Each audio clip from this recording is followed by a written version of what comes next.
Rain or shine, Nicholas Sparks still makes us cry. Well, not all of us. This week, we're revisiting the iconic love story of The Notebook for its 20th anniversary. Grab your tissues and settle in for a deep dive into Noah and Allie's passionate, tear-jerking journey.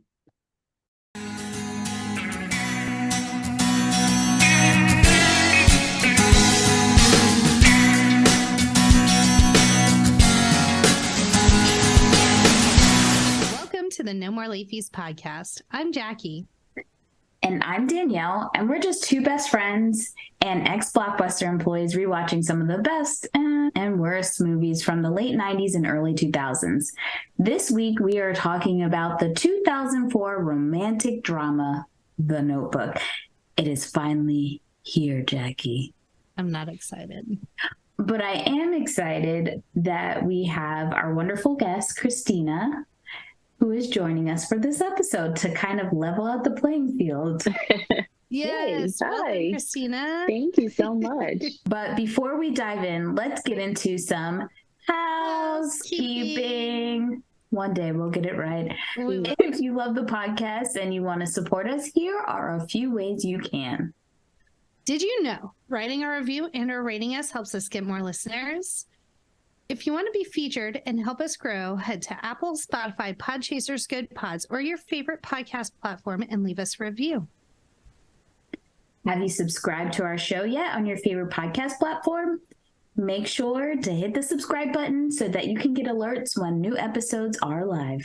And have you checked out our Patreon yet? Patreon.com/No More Late Fees. You can receive exclusive content, stickers, lives, access to our Burn Aughts playlist. We have Ask Me Anything. We have some super special GIFs that only our Patreon members have access to. So if you want to use those and react as Danielle does, because that face tells no lies, head on over to Patreon.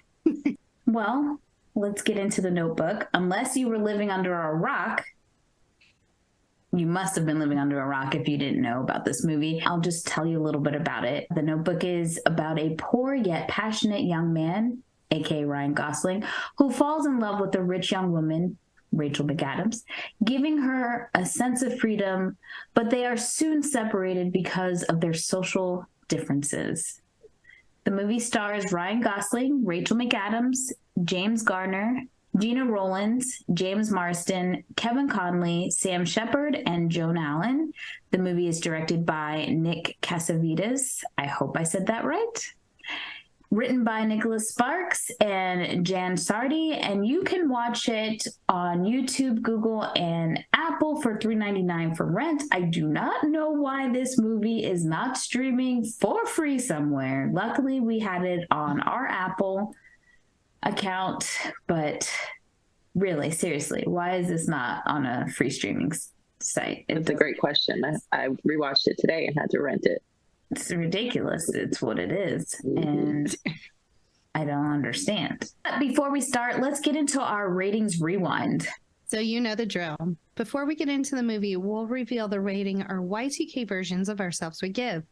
Then at the end, we'll see if our current selves agree with our initial rating. Our scale consists of would buy it again. The best, would plan, repeat. 5-day rental. Would watch again. 2-day rental. Okay, but nothing to write home about. And same-day rental. Plantation Murder House trash. Straight up trash. Or Jackie's feelings about this movie.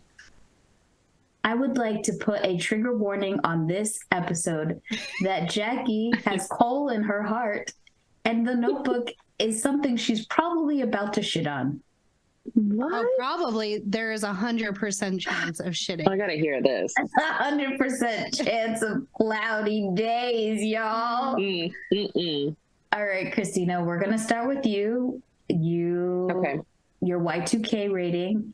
I know you were just a bebe when this movie came out. Tell me again. All right. I think my Y2K rating is the same as what I would rate it today, which is 5-day rental. Really? Okay. Yeah. Well, mine is would buy it because I do have it on DVD. God Let help me us. tell you the story of watching this movie for the first time. Let me paint you a little picture. Danielle and I did watch it together. I was at my sister's apartment in college. Shout out Heather. Holla. And it was Heather, her best friend Chelsea, Danielle. We're all sitting on the couch. I was sitting on the floor leaning up against the couch. Whole movie happens. Like the old people die at the end, spoiler alert. The credits start to roll. I probably saw the back of my brain. I rolled my eyes so hard as I turned around to be like, what was that piece of garbage? And every person on the couch is hysterically crying and like, that was the best movie ever. I felt like I was in another like dimension, like it was Bizarro world, because I was like, in what world was that a good movie? I know I am in the minority, but I will tell you my reasons as we go through this movie. Because Danielle did ask while we were rewatching it, she's like, how can you not at least respect the fact that it's like well written, well shot? And I did think about it and I did have some answers, but I did not want to give all the answers until we recorded the episode. So what is your rating, Jackie? So everyone can send hate mail. It is a same day rental. This episode's not going to get any better with the slander. It's fine. That's so unfortunate. We have two rational people on this panel today. Haters gonna hate. What can we say? So Jackie and I are together. So me, Jackie, and Ken watch the movie. Now Ken does this wonderful thing where sometimes, like, if he didn't start watching it when we started watching it, he'll just like stand and pretend he's not watching it and have all this commentary and then say, oh, no, I'm not watching. Sooner than later, he's on the couch, he's watching. He's fully enthralled with us. He does love a melodrama. Yes. So I said to Jackie this week that pretty much she married the male version of me from a movie standpoint. Like Ken and I could be on the, like what is it called? The Newlywed Game when it comes to our movies. He loves a rom-com. He loves Jane Austen, Pride and Prejudice. He loves it. Eats it right up. And he just kept on saying, how could you not love this movie? Yeah, I was getting it from both sides because he was like, there's nothing wrong with this movie. What? How can you hate this movie? I was like... It doesn't give you the feels at all. Like, you didn't feel anything? No. I was sad that like old people died at the end, but that was about it. We did all cry at the end of the movie. Yeah. How could you not? Right. Not even. I started crying before the end of the movie. Like, Okay. Anywho, so let's get into this box office. It's no surprise that this movie killed in the box office because if America had a sweetheart, it's the damn Notebook. Its budget was $29 million. It made $117.8 million worldwide. It is the 15th highest grossing romantic drama film of all time. Roger Ebert, Lil Raj, shout out to Roll Call, of the Chicago Sun-Times praised the film, awarding it 3.5 stars out of 4. 3.5 stars out of 4. How many 4-star reviews has he given? You go ahead and look that up, Miss Petty. Calling the photography striking in its rich, saturated effects and stating that the actors are blessed by good material. In June of 2010, Entertainment Weekly included Allie and Noah in its list of the 100 greatest characters of the last 20 years. And we cannot forget that the two stars, Ryan Gosling and Rachel McAdams, won the MTV Movies Award for Best Kiss in 2005 and literally changed how the movie, that category was done, because they were like the first to like do that. You guys remember they did that crazy lift and make out session when they got their award? After that, everybody knew they had to kiss once they won that award. Gotta love it. Gotta love it. Just wanted to set the scene of what the consensus was about this movie in the national zeitgeist. Let's hear a word from our pod pals.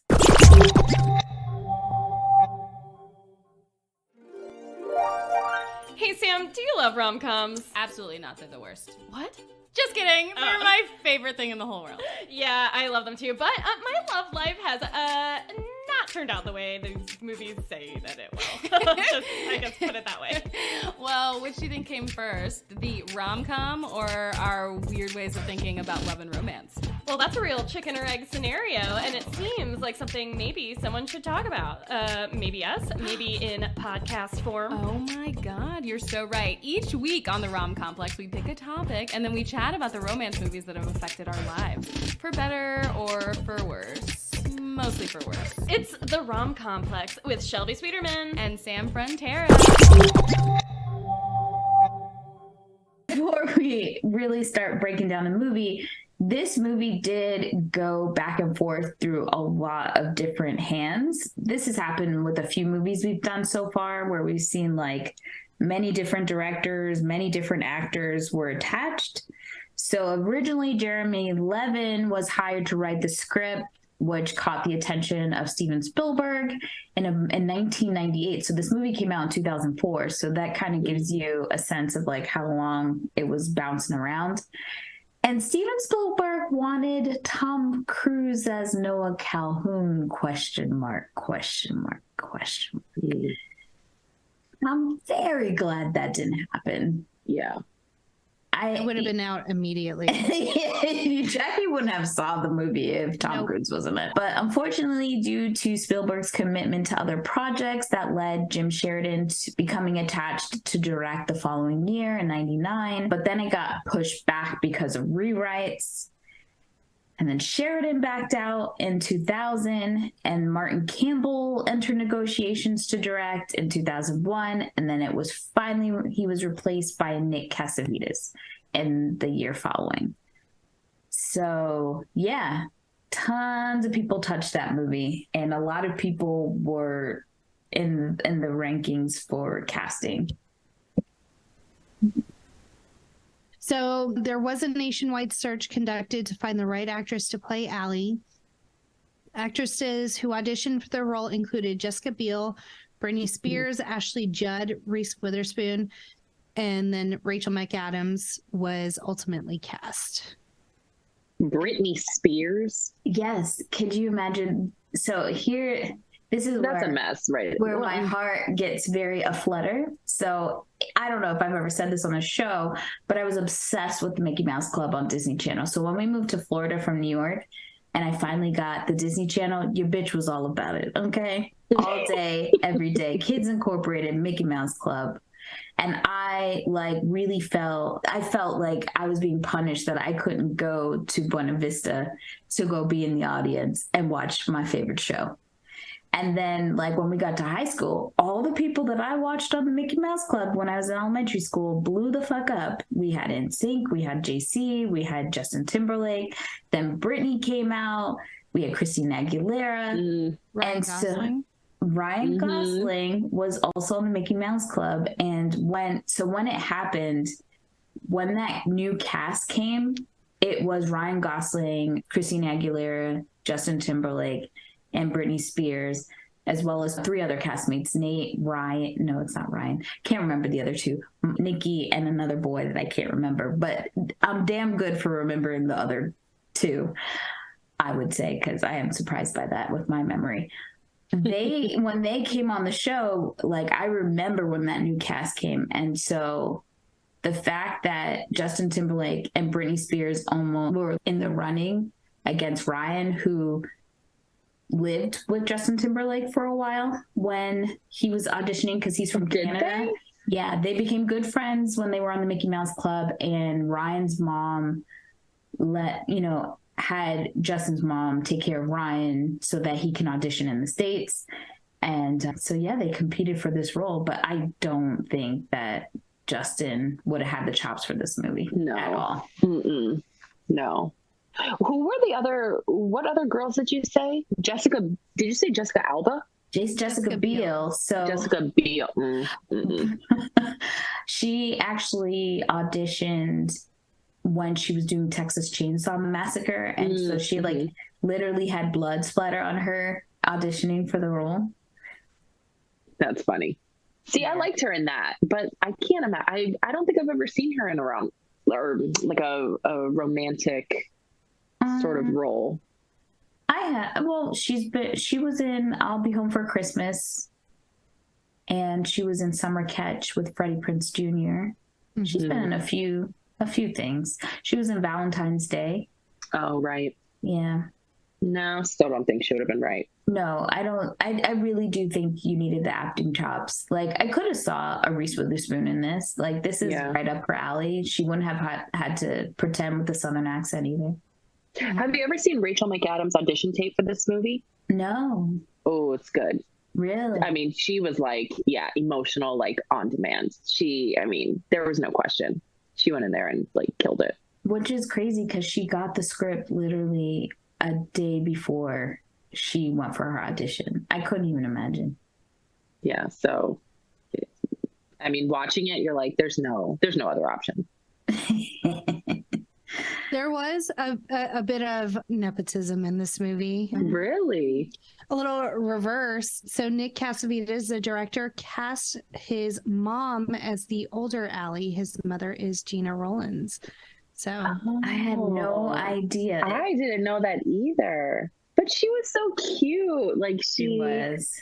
And she's a perfect fit. Yeah, I totally saw her as elder Allie. Mm-hmm. Yeah. Like it fit perfectly. So it wasn't like a miscast or anything.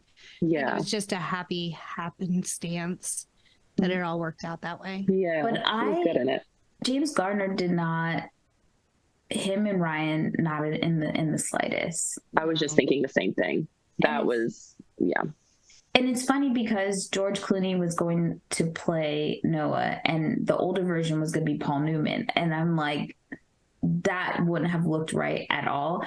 It's funny how they had like older actors, and I just feel like they're supposed to be in their teens and 20s and some of the movies, so that just felt weird. But I could have seen Paul Newman playing the older version of Ryan Gosling. Yes, I agree. That, yeah. Yep.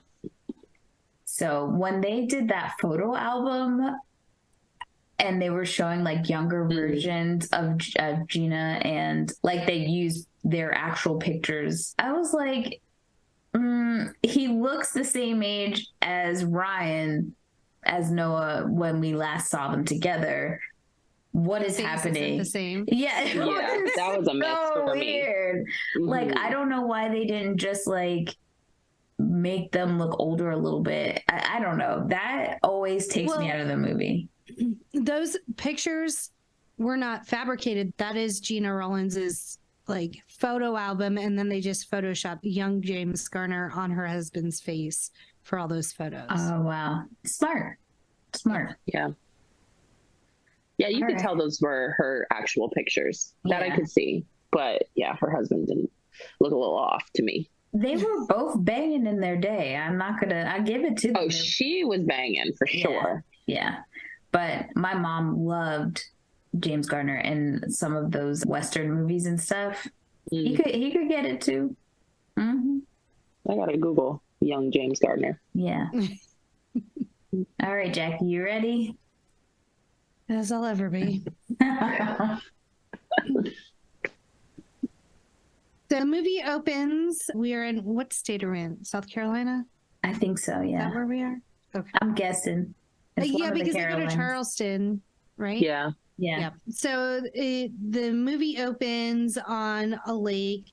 The longest credits. I was like, can we fast forward it? And Jackie was like, no. I need the full dragging on. She was like, if I'm gonna suffer, you're gonna suffer. You didn't like the opening credit? It's cute. I mean, it was a fine. Song, you know. So there's like a rowboat. Someone's on the water rowing a boat. Then we see like this huge plantation on the water, and we are introduced to an older lady. She's at the window kind of looking out at the man rowing the boat. There is some voiceover that he is just a common man who led a common life. And for some reason, But I mean, I know the reason. It was to throw off the audience. They call older Noah Duke.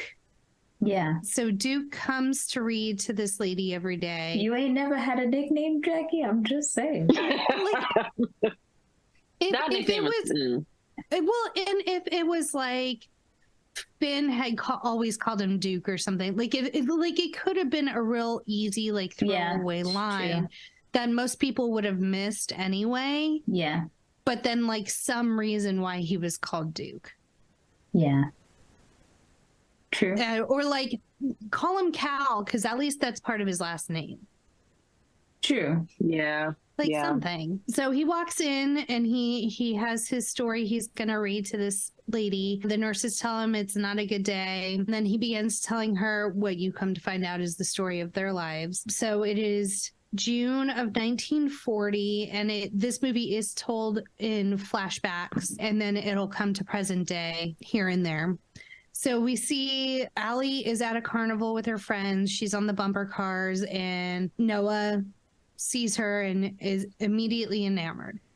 Okay, so I'll just get out of the way why this movie does not resonate with me. Okay, let's hear it.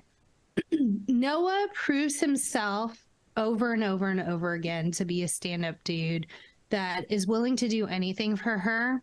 She literally does the bare minimum. She's just pretty. That's what is attracted to him. Like, I find no qualities that endear me to Allie. I don't have a problem with that statement. So, like, it's very hard for me, like, why is he so invested in her when, like, it would have been really easy to just show me something. Like, when he's talking about, like, I'm going to build this house one day, she literally is like, well, don't I get a say? Instead of like, oh, I can help you do this, or I can do this to make this house a home. Like, instead it was like, what are you going to do for me? She's a kept woman, Jackie. Yeah, I was going to say, that's so interesting that you say that. She's living the dream. I Yeah. get Yeah, that, build but at me the a same house. time, she prides herself on rebelling from her upbringing, Mm. but doesn't show anything aside from learning how to drive a car, which her mom drives a car, so that's not even really that wild and crazy. Yeah. There's nothing that endears me to Allie. Well, I think that that's why Rachel McAdams was such an important factor in this movie. The interesting thing is that from the book to screen adaptation, Allie actually doesn't have a huge role in the book. So the source material doesn't give her a lot to work with in the first place.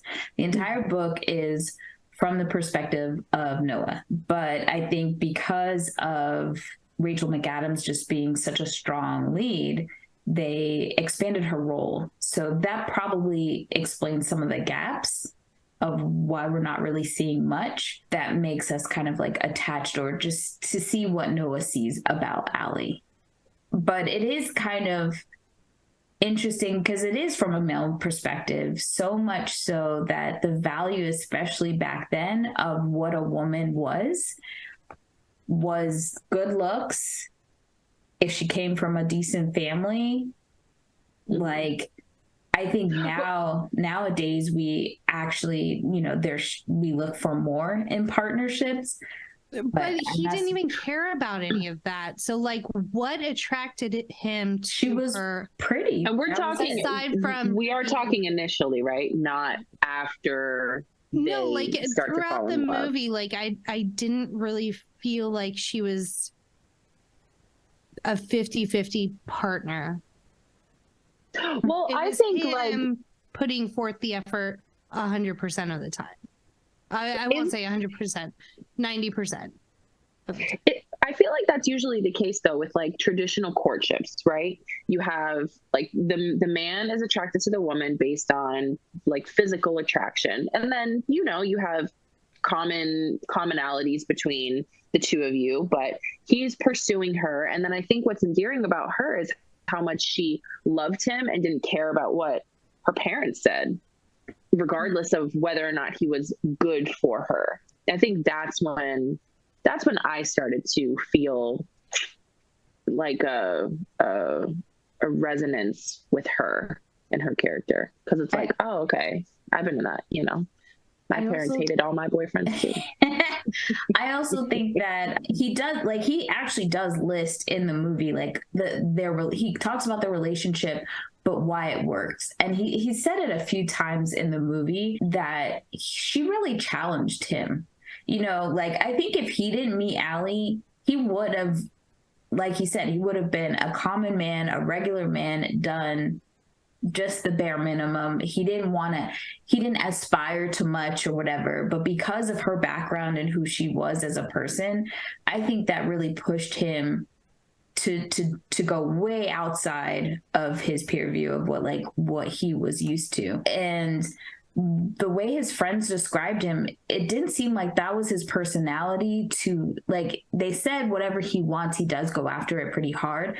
But you could tell from, I forgot the girl's name, his friend's girlfriend, like, he did not approach women the way that he did with Allie. It was like the moment he saw her, that was it for him. And he went at it like full blast. But I think normally he was a quiet, kind of shy person. So, yeah. I just think it could have been shown better, where she's like, because they show them bickering, but they don't ever show like her putting him in his place and like backing it up, and like him being like, oh, okay, yeah. Like, there was no debating where it's like, okay, yeah, she really does keep him in check when he starts acting a fool or whatever. Like, it was just for me, the character of Allie. I love Rachel McAdams. She was beautiful in this movie. Her outfits to die for. It just, the character itself, there was just nothing for me. I think one of the more endearing parts about this movie, and why I think it resonates for so many women, is because in a lot of movies, we're kind of taught that as women, to be with somebody or to get like a quality guy, to be attracted to them, we have to do all these things. We get a makeover, we get to do all these things. In this movie, it showed just like a man absolutely adoring the woman and her just being herself. Allie, he said she was a brat, she was this, whatever, but he absolutely loved her in all her flaws, and she didn't have to do anything. She didn't have to earn him. She just had to show up, and he adored her to the day he took his last breath. And I think that speaks to a lot of women, because it's not something that you necessarily see every day in your life, you know? So Noah jumps over the gate at the bumper cars and is like, you want to dance with me? She keeps rejecting him. He then follows her to the Ferris wheel where she gets on it with another dude, and he like jumps on the car. There's no safety apparatus on that Ferris wheel. Very insane. And they get to almost the top, and he's like still asking her out, still pursuing her. And this scene like made me uncomfortable. Like, she has literally told you no multiple times. Oh, I have something to say about that. But Go ahead. Yeah. Well, I was just thinking, it's funny because looking at this, part of what makes this movie, like, I don't know, for me, it's like, is how much he pursued her despite her rejections at first, right? And it's like, oh my goodness, like, I would love for a man to pursue me like that. But if a man did that present day, like, sir, where do you live? Because I'm serving you with a restraining order. Like, we gonna have a problem. And so I just think it's funny, like, why do you think we find it endearing in movies that are set in the past versus today, where that wouldn't fly? I think it's just like how much we've learned and how much access to information. And I think for women, as we progress, even from back in the 2000s to now, there's just been so much more education and understanding that we don't have to live in the male gaze kind of situation. And so back then when I watched the movie, I saw no problems with the way that Noah approached Allie. But now I did cringe at it, because now the knowledge base is a little bit more to say, this is disrespectful. Like, you don't know me, and you're this aggressive with me. It's a little scary. Like, you seem a little like you need some mental help. You're on it. And like the people she was with weren't even really protecting her. Like, they're like, oh, that's just Noah. Like, no, like, tell him to get the fuck out. Like, she said no, she means no, respect her words, you know. And they pushed for it. Go out with him, you know. Yeah. So he does get his date because he hangs from the Ferris wheel at the top and then like lets go with one hand. And so finally she's just like afraid that he's going to fall. So she agrees to go on a date with him. At least she cares. I would have been like, go ahead and jump. I would have been, but she kind of lies to him because later on we see them meet up again and he's like, I'm ready for that date. And she was like, you can kick rocks for all I care. And it's not till they're friends again at the movie theater push them into a date situation that she didn't ask for. So yet again, her rights are being violated. Poor Allie. So yes, they do go to the movies. He just sits and stares at her the whole movie, ? Yeah. And every time she looks over, he's staring at her. But let's be real, okay? Do you ever find men who literally don't care about rejection, like they laugh in the face of rejection, more attractive? No. Because I get BDE from Noah. I'm sorry, I do. Well, it's because it's Ryan Gosling. If a man in real life, I'm going to tell you a story. One of my neighbors growing up, like I moved into this house. I moved right next door to Ken, actually, Jackie's husband.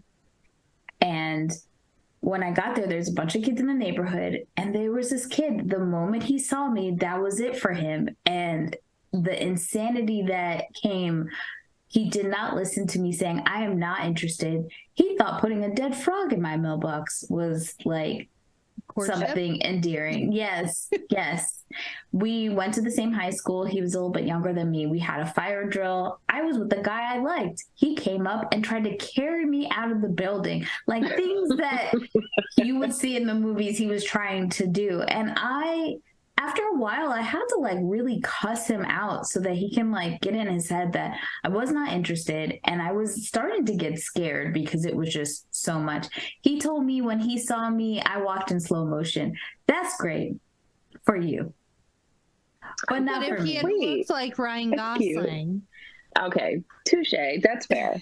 Maybe. That's fair. Because you have to have some sort of attraction to that person for them to be able to get away with behavior like that. Yeah. So after the movies, their friends are driving home and he's like, no, let's walk home. And she agrees. I don't know what makes her agree. Right. Yeah, I'm not sure. It's not like they had this like huge spark during the movie. No. Yeah. Maybe she just was like, I give in or whatever.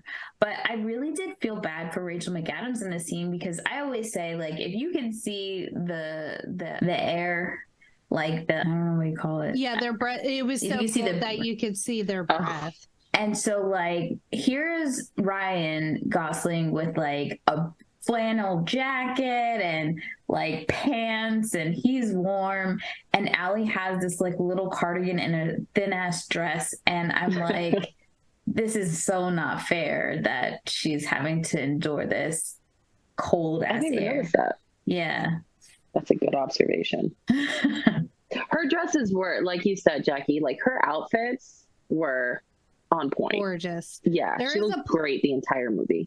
There is a plum dress that she wears at one point, like when she starts date James Marsden, that is just like the most beautiful gown I've ever seen. I was like, oh, it's so pretty. I think my favorite scene, looks wise, was when they got engaged. Oh, she looked like with the white dress and the red lip. I mean, she looked flawless. That white dress she looked so good. Amazing. She looked gorgeous. After watching the movie, I went to go look up who actually was the costume designer, and her name is Karen Wagner. she just did an amazing job because she had so many outfits in this movie and she looked flawless. There's this red hat she wears when she goes to see Jason Marsden's character. And yes, and even Ken was like, look at that hat. It was so she did the costumes for the Green Mile, the TV show Underground, and the movie Alice, is among other things, but she did an amazing job on this movie. She looked great. So they get to talking. The streets are deserted, so they're kind of just walking through the middle of town, get to talking. He's asking her, like, what do you do for fun? And she really doesn't have a good answer. She eventually comes up on, I like to paint, but essentially, like, I don't get to paint that much, but I do like it when I do it. And she's rattling off all of the things she has to do, like her little, like, finishing school and studies and all this stuff. And he's like, it doesn't seem like you even have any free time. Doesn't seem like you're free at all. And she's like, I am free. So then he plays this game of chicken behind me. There we go. Where he lays down in the middle of a crosswalk and he's like, come lay next to me. So to Danielle's point, now she's in thin clothing, laying on cold ass concrete, asphalt. Question. Let's say you're on the best date ever. Are you laying on the street? Yes. I can't do it. I want to show the that best I'm date ever. Like, I want to show I'm the cool girl, and I'm just I'm not laying my body on the dirty floor. That's my limit. I have no problem with that. That's probably why I'm still single. Probably why I've been in a lot of, I don't know. My track record is not that great either, so I don't really know what to say, but I would do it. He does tell her, you don't do what you want to do, you do what everyone else wants you to do. And you need to learn how to trust other people. So then they're laying in the middle of the street, and then eventually a car comes up and vrooms up on them. And they hop up and run to the sidewalk, and she's hysterically laughing. And she's like, that was so much fun. So now they're inseparable. I think that's another thing. So one of the things that Noah sees about her is that, and I think this happens for a lot of people because you get wrapped up in your parents' expectations, or, especially if you have a tight leash. I think he notices that she is a full-on free spirit and somebody is literally trying to, like, smash out the life out of her. And I think he just noticed that light about her that I don't even think she recognizes that someone was trying to, like, manage her, contain it. And all he ever wants for her, even if she's not with him, is for her to be able to be that person he sees. He sees Allie, like, who she is, even when she can't see it, which I thought was really sweet and nice. That's interesting. I don't think I read into that part that much.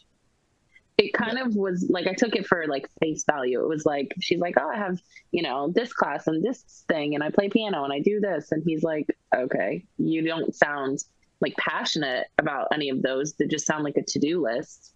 Right. So is that what you like to do? Or, like, she just didn't sound convincing.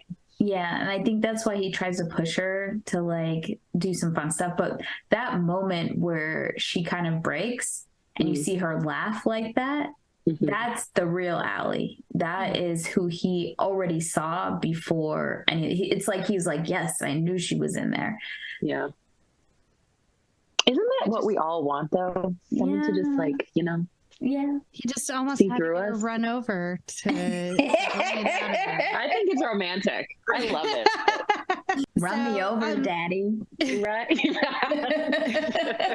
That's a new shirt. That's a new shirt. Over, I'll wear it on a hoodie. Send me that. Have them laying on the floor. This image with "Run Me Over, Daddy." I'm buying it. I want one. So in this scene still, after they almost get run over, he does ask her to dance with him again. They dance in the street. He's humming a real out of tune tune. Is this his go-to move? Like, because one of the first things he asked her is like, will you dance with me? Like, real aggressive. Was it you or Ken when we were watching this that were like, he won't have any moves left after this? Yeah. I think it was it you? Yeah, in this scene, because I'm like, we've already gone for a walk, asked her what her hobbies were, what she liked to do for her, laid in the street, dancing in the street. I'm like, there's nothing left. Like, your bag of tricks is going to be empty. And I was like, he's Ryan Gosling. His bag is endless. Amen. So now they are inseparable. She goes over to his house. Yeah, we meets see his like dad, Frank. we see a montage of them that's just like making out everywhere, jumping on each other. You know, kids in love. Yeah. And it is important to note that she goes to his town, Seabrook. Is that the name of the town? Yeah. Mm-hmm. Is where they have their summer home. So her family only comes during the summer and then they go back home.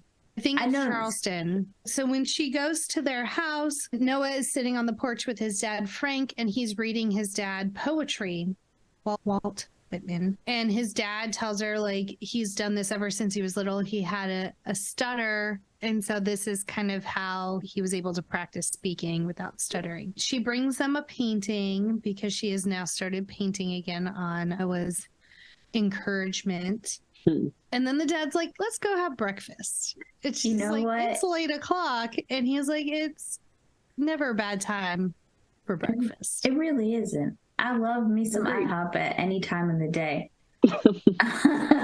Yep. And then we see more of them just spending time together there at the beach. She really wants to be a bird for some reason. Let me just say, I do, despite Jackie's very hard opinions, I have to give her props because she is deathly afraid of birds. And this movie is full of them. Everywhere. Actually, I feel like did you have a bad experience with birds? No, I can't stand them. Like, I am terrified of them. I don't of all bird species. Penguins are okay from a distance. I don't want to touch one. Like little puffins? Like a puffin, I feel like falls into like the penguin. And then I do appreciate owls, but any other bird, no thank you. But she's fine if they're not like real in front of her, because we played a board game last night. It was my first time. What was it called? Wingspan. I'm gonna be honest, it's a nerd game for sure. Sounds like it. It has a lot of, it's some National Geographic shit, but it was very, I'm not gonna lie, it was very calming. It was fun. There's some strategy. I almost won. I lost by 1 point. How do you know? Like, is it like just National Geographic facts?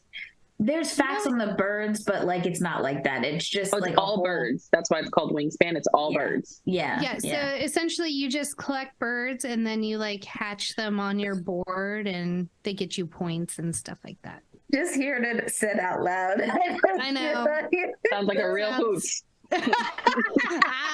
I see what you did there. It's even more fun to play with my sister, who is obsessed with animals, and she makes you read, because each card has like the wingspan on it and like where they live and a fun fact, and you have to read all of that as you play your bird. So it takes exponentially longer to play together. All right. This is where you see that she is a free spirit. It's just them alone on the beach. She's talking about how she wants to be a bird, and he's like, well, if you are a bird, then I'm a bird too. He's just like, I'm down for the ride. Wherever you go, boo, any lifetime, I'm with you. That's pretty much it. And, you know, so, I mean, I don't know what other people's beliefs are, but I do believe, like, I think it's a possibility we have reincarnation. I do believe in it. And I do think that, like, people you've known from other lifetimes, like, I think that's why you have those, like, instant, I'm in love with you. I feel like maybe there's a connection from a previous time or whatever. And I don't know. I could see Allie and Noah being little soulmates. Then they're at the lake with their friends. She's scared to swing on the rope swing. Get in the water. When all those celebrities were coming out about not bathing, I used that clip for Instagram, and I put like over Allie all the celebrities not bathing and the rest of us telling them to get their ass in the water. Oh, the bathing suit in the beach scene, both bathing suits are so cute, but the beach scene in particular, because she has the head wrap with it, Yeah. it's like red and white polka dot, so cute. I just feel like those bathing suits were so much more forgiving than the nonsense we have now. I want to go back to a bathing suit. You know what I mean? I dress head to toe, and Poor Jackie. I have bathing capris because I burn easily. Yeah, So Jackie can't do the sun. So we were a perfect pair when we met in high school. So imagine this. We're both in Florida and we're like, I don't like the beach. She's like, me either. Perfect. We would go and we would have all the things to like prevent us having to really be in the sun. And I don't like. I'm with you guys. Yeah. The beach is overrated. Don't get me started on sand. no. That's it. That was it. So it's a combination of the fact that my mom made me watch Jaws as a young child, and that she said when I was little, like, she'd put me in the sand, and I was like, nah, homie, I don't know what this shit is, but I don't like it. I want no parts of that. Mm-mm. I don't like salt water, like when it dries on your skin and Yeah. like I don't want any part of it. And it was funny because Danielle and I were in this friend group, and they would always be like, let's go to the beach at night and stuff. And Danielle and I are like, we're gonna play GameCube. We'll be here when we get back. Like, Get back. have fun. Yeah, like, we're not doing that. Thanks. And The then beach at night is fun if it's like, you know, you go and you're like dressed and you have sneakers on and you're not trying to sunbathe and be in the water and in the sand. And it was also like That's an ordeal because like my hair, you know, my perm, like, first of all, getting sand in my hair and knowing that like my hair routine, like I had to know that my hair was about to be washed to go ahead and do these, you know, this nonsensical thing you call the beach life. Mm-hmm. Salt And I life. didn't like the fact, dare I say, I didn't like the fact that, you know, I didn't like going to the beach with my Caucasian friends because they always look cute coming out of the water. And I looked a damn mess. Frizzy hair. Your just hair all over the was place. beautiful. It's just that the damn beauty standards didn't teach us that. You had beautiful curls, Christina. Thank you. You're welcome. I still would have liked just, you know.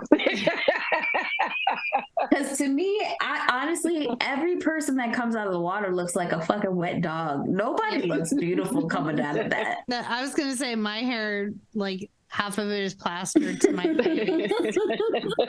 I got one eye open because the salt water's running in it. Not cute. So we also see Noah teaching Allie how to drive a car. She's not very good. Yeah, he doesn't. One thing I do say, Noah doesn't. He claims he has patience, but he be yelling at her a lot, and he was quite upset with this in this scene too. I mean, as someone who learned how to drive a manual transmission car from a significant other, that scene was pretty real.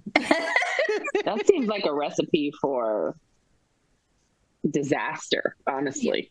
So now there is some more voiceover. He says, we didn't agree on much and we challenged each other, but we were also crazy about each other.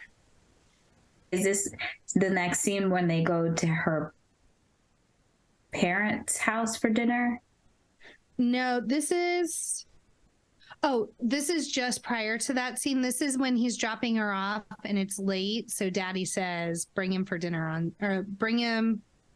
Is it for dinner on Sunday? Yeah. It's during the day. Yeah. Well, you know, some people eat early for dinner. That's true, especially on Sunday after church. Yeah. So he goes and has lunch with her family and their hoity-toity friends. And one person has the audacity to ask So him rude. how much money he makes at the lumberyard. So rude. These people are atrocious. I am going to take this time to say, when I first watched this movie, I didn't fully grasp everything about it. When I watched it this time, I definitely pointed out the things that are glaringly there.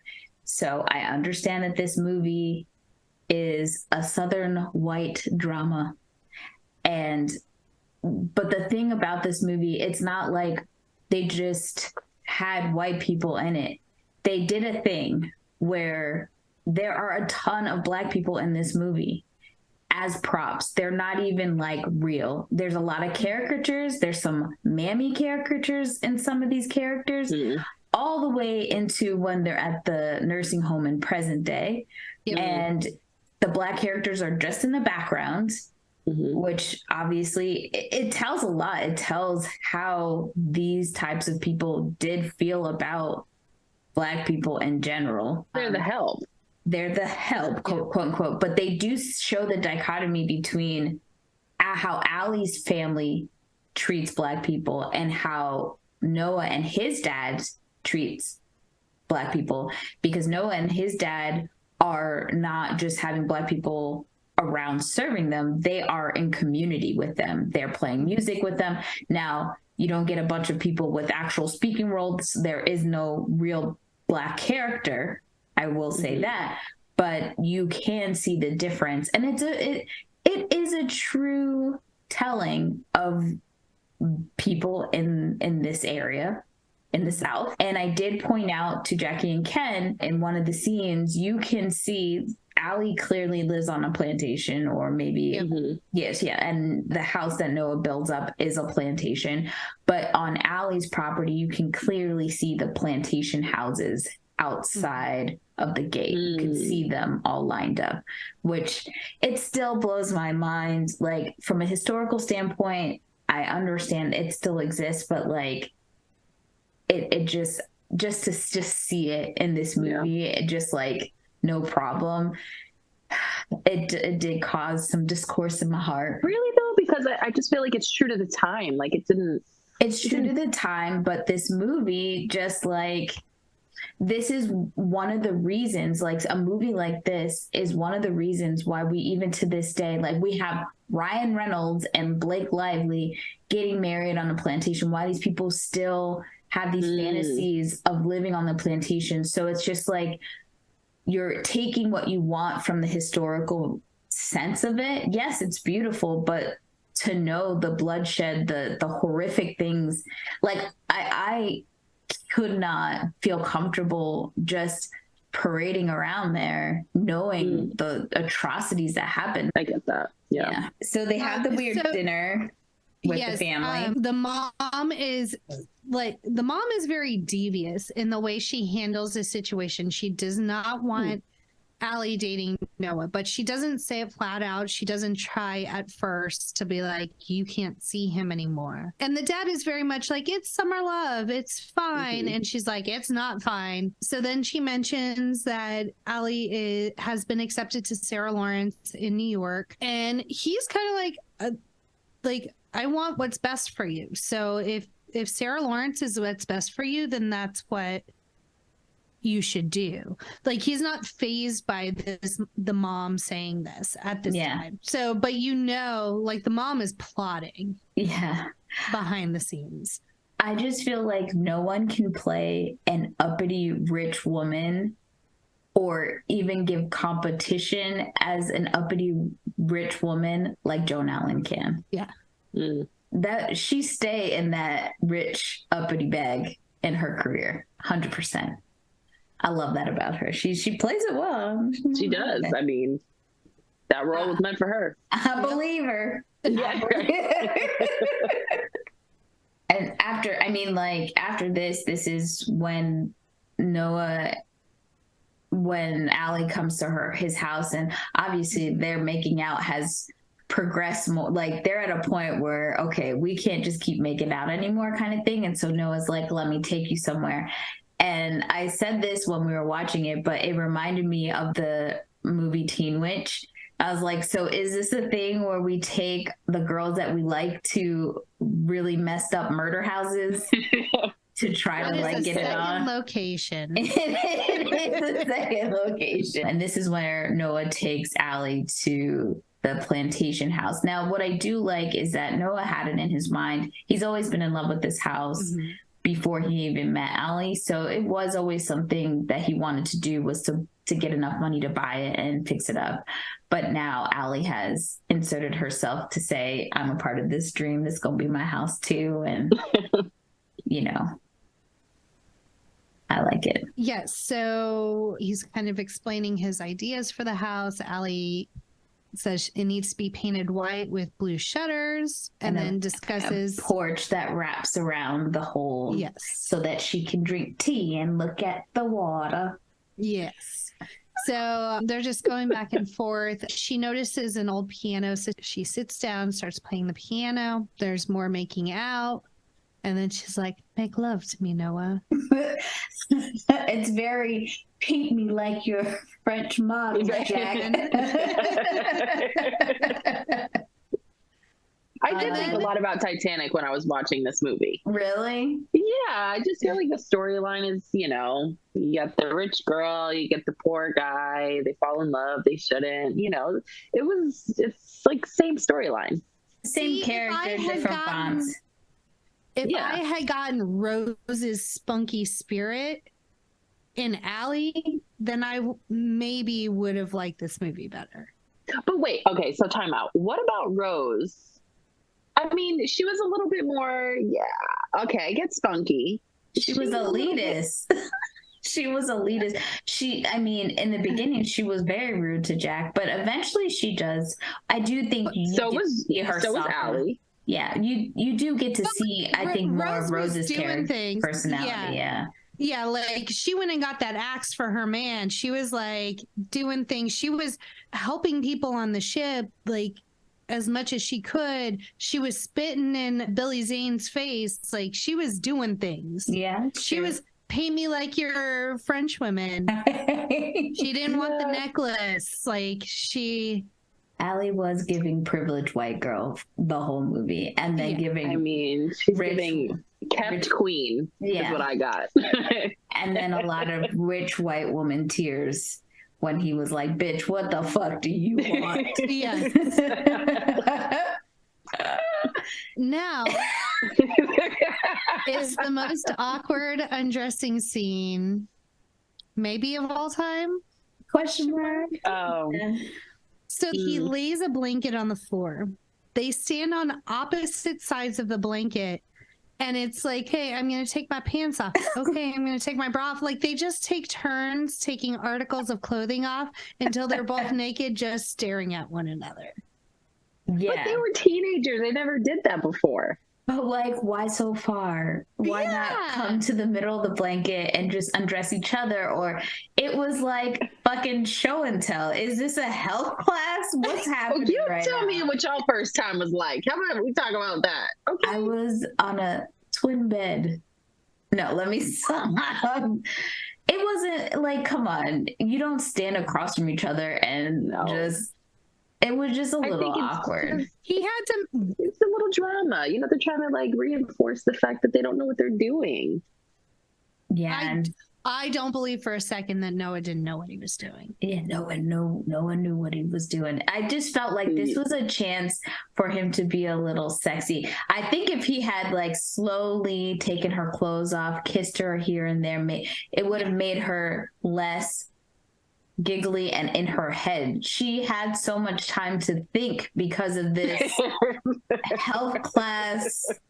All right, or the doctor's coming in a minute, ma'am. I need you to derobe and he'll be here in a second. That was the vibes they were giving. Well, especially because it started out very sexy. Like he came up behind her while she was playing the piano, started kissing her neck, spun her around. Like all that was hot. And then you get like this weird, like, I don't know what I'm doing. And it's not even like fun strip poker way either. No. Like, you know, it's just like. But let's not forget, they're supposed to be 17 here. So would that be like weird if it was like. the hottest sex scene you've ever seen, and they're like minors. It's a movie. I mean, I get that. I'm just Give playing me devil's advocate. something. Don't give me. I'd like to see a little something from Ryan too. Trust me. Apparently there was a longer, I don't know if it was this sex scene or when they were I think it's 7 a years second. later. I think it's a second sex scene. There was a longer cut that ended up being cut for the theatrical release because they wanted it to remain PG-13. Question: do they actually do the deed? I got very confused in this scene. Not the first time. Okay. Not the first time. Because she does say That's what I've been missing That's all the time. what I've been missing. Yeah. Yeah. But I feel like it was just a tip because like we were close. That just a tip could leave you. I did relate with Allie because I know at that time in my life when I was younger, I was so nervous and immature, like her asking a bunch of questions and like, what are you thinking and all that stuff. I may have done some of those things. Allegedly. At least I just froze up. I didn't know what to do.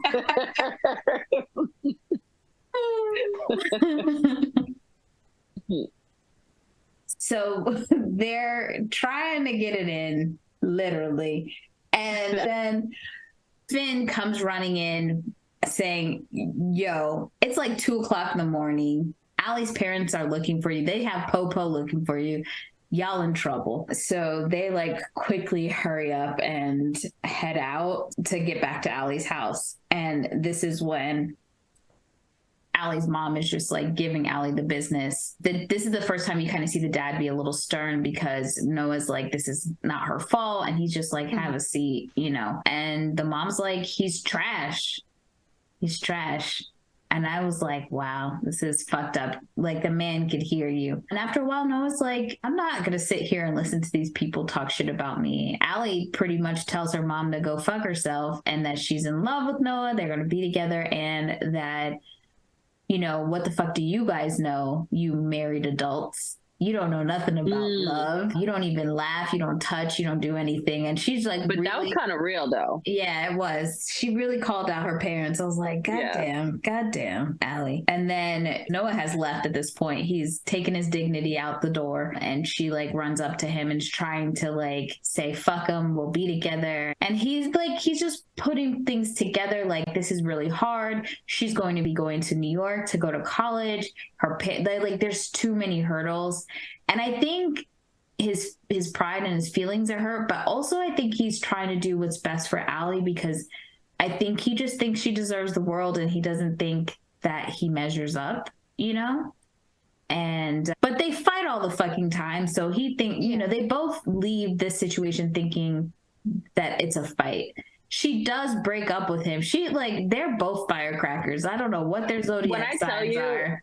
I think that was a scene I related to the most. Yeah. When she's like pushing him, hitting him, fighting with him. And then she's like, you know, just leave or whatever it is that she says. And then she's like, well, where are you going? Don't leave. Don't leave. I was like, we're not really broken up. We're not broken up. Like, you just said we're breaking up then. Like, it was a lot. I was like, I can't relate to these people are nuts, but all right. But I like that they were evenly nuts together. So one thing that I thought when I was watching this back from an adult perspective was like how Allie was like, you don't even know, like, I know about love, right? Like, you don't look at, just like you were saying, you don't look at daddy the way that I look at Noah, right? And I was like, you know, when we're that age, we're often told that we don't know what love is. Mm-hmm. Yeah. But I feel like it's the opposite because I feel like my earlier relationships were truly unconditional. Yeah. Now, they weren't always practical, right? No. Like, if I were to be an adult with those people, my adult life would look very, very different. But from like a true unconditional love standpoint, it was pure. It was so pure. And I feel like now, you know, in looking for a partner, I'm looking with a different set of eyes. It's like, okay, are you going to make a good, not only a good husband, but a good life partner? Are you responsible? Yeah. It's like way more practical qualities versus this just like uninhibited Yeah. unconditional. Well, also love. you had, like, if you think about from where you started from where you are now, you had less fear, right? First of all, your first love, you never had your heart broken, so you don't know that you need to maybe tread lightly. You don't have that. You're just literally jumping off a cliff and you don't think about anything. And it does resonate with you so much more because it's unfiltered. Yeah. But the moment your heart breaks, and that heartbreak is the one that sits with you forever because Lord Jesus. Yeah.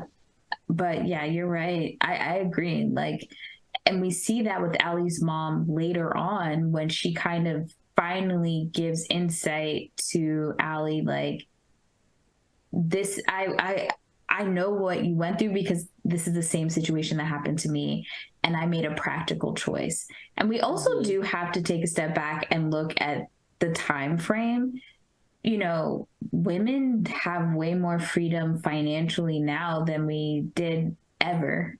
And, you know, you did have to choose your partner very carefully because you did not have the capabilities to, like, go out there and get a job and make a living for yourself or do, you know, buy a house by yourself, have a credit card, all that stuff. Yeah, that's true. Allie was very lucky that she was even able to go to college at that point in time, you know. So I don't really think about it that way. Like, it really did change the trajectory of your life depending on which decision, like which way you went. And I think when I first watched this movie, I thought Allie's mom was the villain 100%. And then rewatching it this time around, I kind of had more of a softness for her because did she go about everything in the right way? No, but she really was trying to protect Allie. It wasn't about just like, I want you to do this for me, but she was thinking long run, what's going to be the best for Allie so that she can have some security. I know this is jumping ahead just a little bit, but since we're talking about her mom, do you think, because in watching it back, I was like kind of confused as to which way she would have gone if she could have done it over again. But do you think that she thought she made the wrong decision? Like, to me, it wasn't super clear. I think that she was just like, you know, I think she has regrets. Like, I think she, just like we were just talking about, your first love, like that love, you could tell that it pains her. But Jackie, you all watching, what did you say? I didn't say Ken did it. It did. Oh, okay. Ken goes, she's lying to her. She's taking it. The mom is taking her to the lumberyard, pointing out some dude and making up the story to gain favor. What? So we're watching this and he's like, I was like, that's Dan Scott from Did he really think that, or was he kidding? Was he just like 100%? Really? Yeah. Yeah. It had me questioning. I'm like, oh my God, did she just fake it? No, because they looked at each other. They had that moment. I think he was just, I mean, like, if you watch it from that lens, it's very easy to be like, oh, he kind of just looks over at two women in a car. Like it could very well possibly be. Interesting. Like, and Ken was like, her mom is gaslighting her to make the right decision in her mom's opinion. Like the guy didn't end up to be much anyway. Right. Like, okay. I would have agreed, but I'm like, your question makes me rethink things because the fact that she gives Allie the letters, she didn't have to do that at all. Like, she came and brought the letters and said, I just want you to be happy and I hope you make the right decision. She does tell her, like, both sides. She's like, I stop here, I look at this man. He was, I couldn't be with him. And look, your father, I have a good life. I love your father. But I think she did tell the truth, like, but my heart clearly is with that man throwing the lumber over there. Dan Scott from One Tree Hill is my boo thing. I thought it left a lot for interpretation because the way the conversation went, she's like crying about this guy. And then she's like, but I love your father so much. You know that I do. I love your father. And then it kind of like left it there. I would have liked them to like tighten that up just for my own personal, I don't like the leave up for interpretation kind of, just tell me what it is. What's it supposed to be? But that one I was like, I'm not quite sure if she would have done the same thing over again. But I think it could also be looked at, here I go with the conspiracy theories. Like the mom. I love a good conspiracy theory though, so give it to me. The mom knew that like she didn't want to damage her relationship with Allie any further. So one could argue that she went and told this story about this man just so to get Allie to sympathize with her. But she knew she had to come, like, obviously she had to come clean about the letters because Noah told her about them and stuff. Right. And the mom wanted to be like, I'm going to leave the decision up to you, but was hoping that story kind of pushed her in the right direction. Yeah. And that goes back to my question of like, I don't know because Allie's mom was like, I hope you make the right decision. Mm-hmm. But I am not clear on what decision her mom thought was right. I think once she might have thought Noah was nothing, but I think once she saw that house and that he built it and that like he actually pulled himself out from poverty, essentially, she might have been like, okay. I think her giving the letters might have been like, I'm going to be fine with whatever you decide, which I think is a win either way. Any decision that Allie made is the right decision, essentially. Yeah. Her mom made decisions based on fear, and Allie did not in the end. Her mom wanted the security, and Allie took a leap of faith. And I think that's awesome. Oh, they also say, I love you in that scene where they're... Right. That was the lubricant needed to slide the tip all the way in, but we didn't get there. So they're broken works up. For me. They're broken up, Noah leaves. And then the next morning we see Allie wake up and they are packing their shit. Mama ain't playing. They are leaving a week early.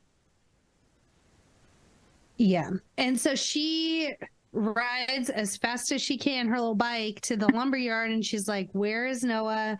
I need to talk to him. And Finn's like, no, like it's over. Like I was up all night with him. Yeah, like just let it go. And she's like, just please, please, please tell him I love him. And Finn's like, if he wants to get in contact you, he will write. I think Finn is more of a realist. Like obviously he's seen this happen before. People from out of town come to their summer homes. He knows what's up. Like he's probably sliding through ladies every summer. He's got a new thing. And he doesn't think it's a big deal, but like, I don't think he realized how much Noah and Allie, this wasn't just like a summer fling for them. And he's trying to protect his bro. I was going to say, it just seems like, because as soon as Noah found out that Allie was there, he hopped right into his truck and went right over to her house. He did. Yeah. I did talk smack about Kevin Conley the whole damn movie because... Why? Some about him I don't understand. I don't find him to be, I'm like, how does he keep getting these roles? I don't know if it's like, who does he know besides Leonardo DiCaprio? He is in the Pussy Posse with Leonardo DiCaprio. He's one of his bros, but I just was like, we could have gotten someone else in this role. I was fine with him as the friend. Yeah. Like it would have been a whole another thing if he was like the Noah of the situation. Oh, God, like, no. in what world? Yeah. I'm just being a hater. And I may regret this later if we ever get Kevin Conley to be on the show. My bad. So Noah tries to catch Allie. Yeah, Noah tries to catch Allie. He hits the gate, which was a mistake. He wasn't supposed to hit the gate, and he like fucked it up. And like they're like, Allie, we got the shot, and it's a good thing because you fucked up the gate. Is it with his truck? Yes. When we were watching it, we were like, what the fuck?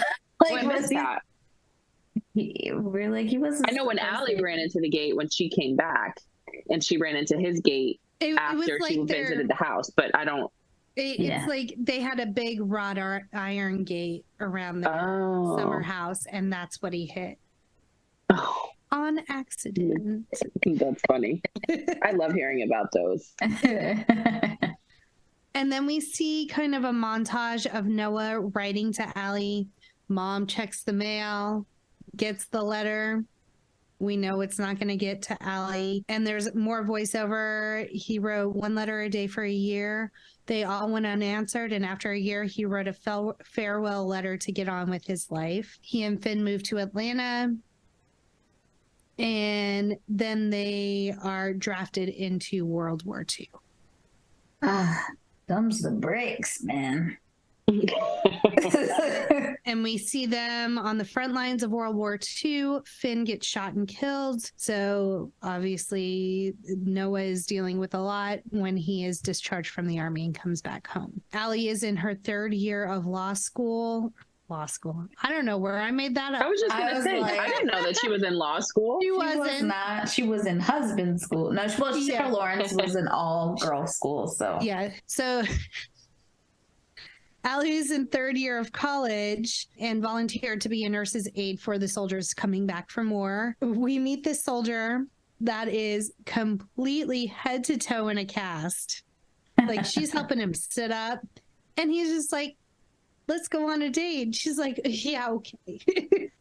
I feel like if the math is right, they must have dated for at least 4 or 5 years before they were getting to the point where they're going to get married. Because when she sees Noah later, she says it's been 7 years. Yeah. So she was about to go into college. So if she meets this guy, her third year. But how long was it before she started dating him? Because he was completely healed the next time she sees him. That's true. So maybe they only date for another a year and a half. Yeah. Before they started fucked up. He was fine at that standing at that car. Yes, he was fine. And they had to make sure that they did a good job with casting James Marsden, because to compete with Ryan Gosling. Which is interesting, because the director said that he wanted to hire an unknown and someone who was not attractive. And that's why he hired Ryan Gosling. And I'm like, sir, do you have eyes? No, not for nothing, though. Ryan Gosling is attractive because of his, swagger. Yes, and all the energy that he gives in the movies that he's in. Because okay, let's take a look at this picture right behind you. I don't see a problem. I mean, but that's because you know how he is as it's hard. Wouldn't be my type. It's hard for me because 9-year-old Danielle was in love with Ryan Gosling. Really? Because that's when I saw him, was Mickey Mouse Club. I had to choose from all the Mickey Mouse Clubbers, and I was I wasn't following him back then. You didn't go JC Chazé? Oh no, I for sure was in love with JC, but he is not my favorite Ryan. I will say that. You like Reynolds better? I do. I have always been a Reynolds since 15 on Nickelodeon. Ryan Reynolds has been it for me. I think Ryan Reynolds is more attractive if I'm just looking at side-by-side photos. Mm-hmm. But the characters and the roles that Ryan Reynolds plays is the same every time. To me, I think Ryan Gosling's roles are way more attractive. I really started liking him in Crazy Stupid Love. Yeah. The BDE and that whole, it gave what it was supposed to give, and I loved it. But I'm not a huge fan of, Ryan Reynolds' roles. I don't know. I like his humor, so he can be serving up the same thing every time. Jackie said she likes consistency. I do. Give me a Deadpool every year for the rest of my life, and I'll be a happy camper. Even with fucked up face. In Deadpool, yeah, he does. Yeah. So Let's see. So yes, she is still in college. So it must have been the end of her senior year when she sees this handsome gentleman standing, leaning up against a car and asks her on a date. And it is James Marsden from the hospital. And this is his first Nicholas Sparks movie out of 2, because he's also in The Best of Me. And they too do a weird casting situation with the younger version of his character not looking a damn thing like him. So this must be like a Nicholas Sparks thing. And got a lot of hate from doing this movie as well. Sorry. From doing Notebook? Yeah. To this day, he says people come up to him still mad that he was preventing Allie and Noah from being together. Whatever. But he didn't. He let her decide. Yeah. I don't know what to tell you. People are crazy. Crazy, stupid love for Allie and Noah. And they ended up together. Like, yeah. I don't Anyways. know what to tell you. They're not right in the head. So then we see Lon and Allie dating. He comes from old Southern money. You see them, like, she genuinely has a good time with him and has fallen in love with him. They're at a jazz club and they have this whole weird marriage discussion. Yeah. He acknowledges that Allie wants to rebel. Like, he knows that Allie is constantly fighting with her parents, and he kind of plays about that. It's also to be noted that when you say he comes from old money, his family owns cotton. Yeah. Just leave that out there for everybody to make their own choices about that. Continue. So he does propose in this scene.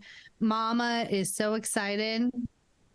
She's like happily dancing with Daddy, which I don't even think she likes Daddy much most of the time. So she said she loved him, Jackie. She said she loved him. In the way that Allie keeps saying that she loves Lon.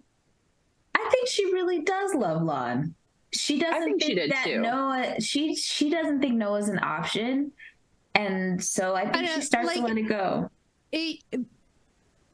I would believe it more if she didn't say it so much. It was like she was trying to convince herself. Yeah, it's true. A lot of the time. So that makes sense, though. I think she was. Like, even when he proposed and it was like, Noah's face popped in her head. Mm-hmm. It's like, I think she wanted to love Lon because he was like the perfect person on paper, but her heart was just like, no, like it just wasn't connecting. So I think she was trying to convince herself for sure. Wouldn't take me much. We do see Noah arriving back from war to his childhood home. Dad has sold the house, gives Noah all of the money, and has already set up the deal for Noah to purchase the Windsor plantation, his dream home. Plus, Noah he was afforded the option to use the GI Bill that not every soldier had the opportunity to use. Right. American history, y'all. And what was that?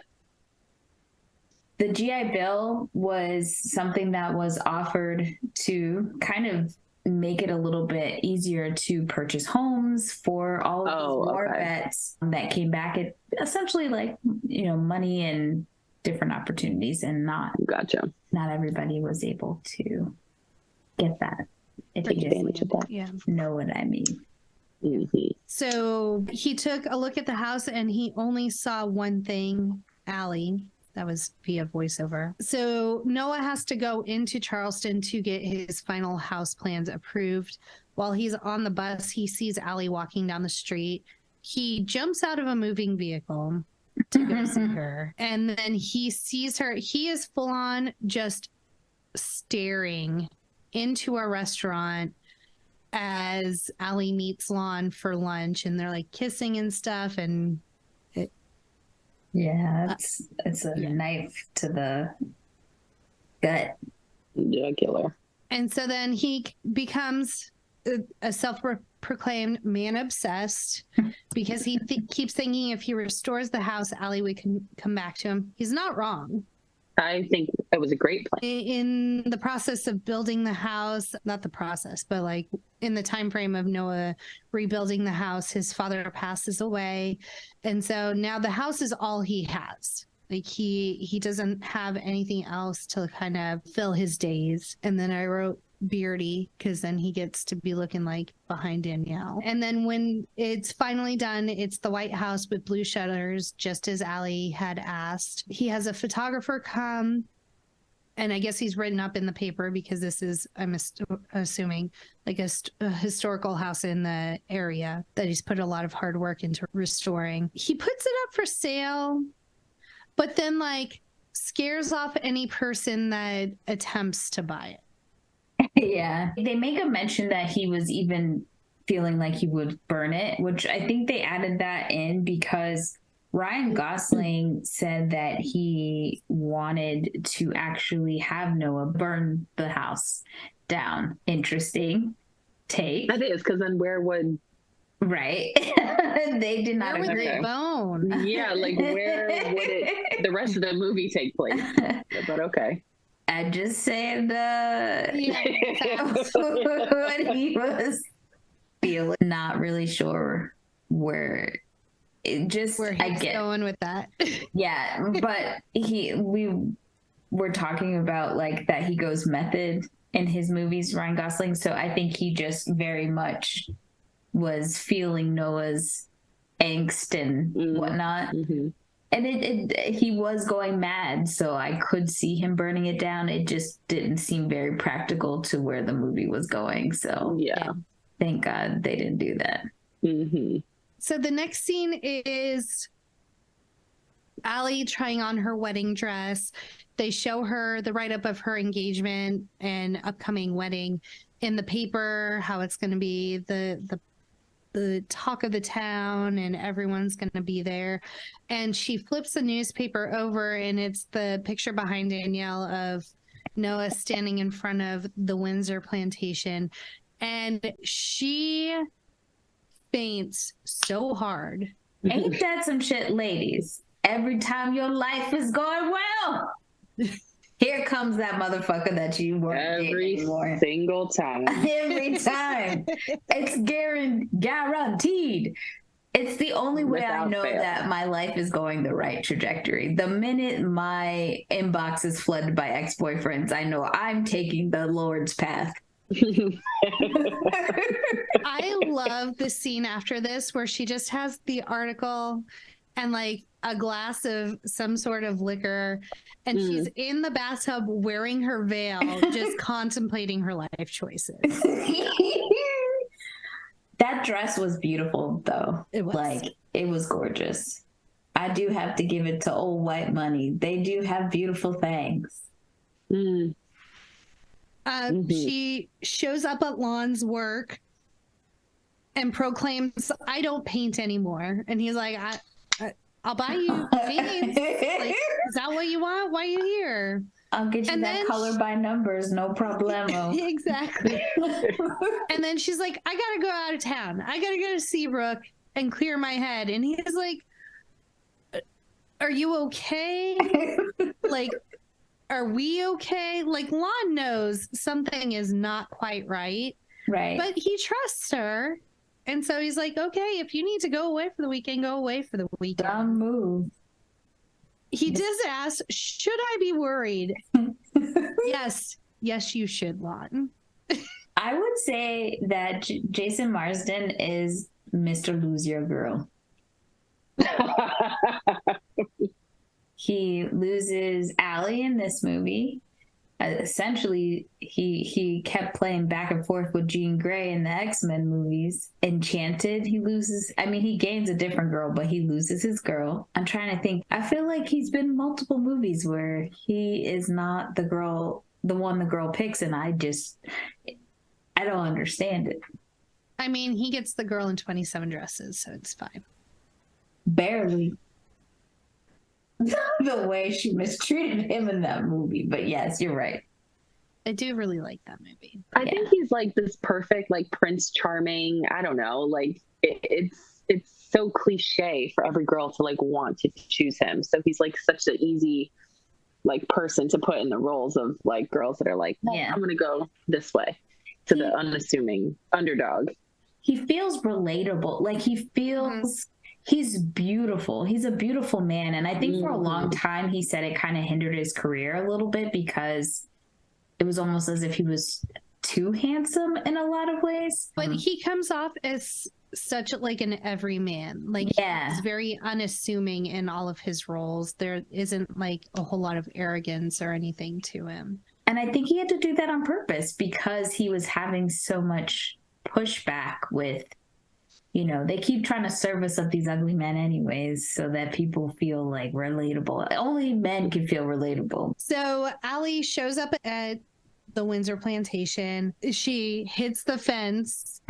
She has buyer's remorse, essentially. She shows up, she just starts babbling on like Allie does. And he just stares at her like, I think he's so, like, he's lost it so much. I don't even know if he knows she's real at this point. I feel like that's definitely how it seemed. It's almost like every day this happens to him, but it's never been real. Like, she's a mirage at this point. Yeah. And he's just he wasn't giving her anything. So she's like, okay, sorry, did I make a mistake? Like, I can't read you. Do you want me to leave? So I think she reacted normally, appropriately. Yes.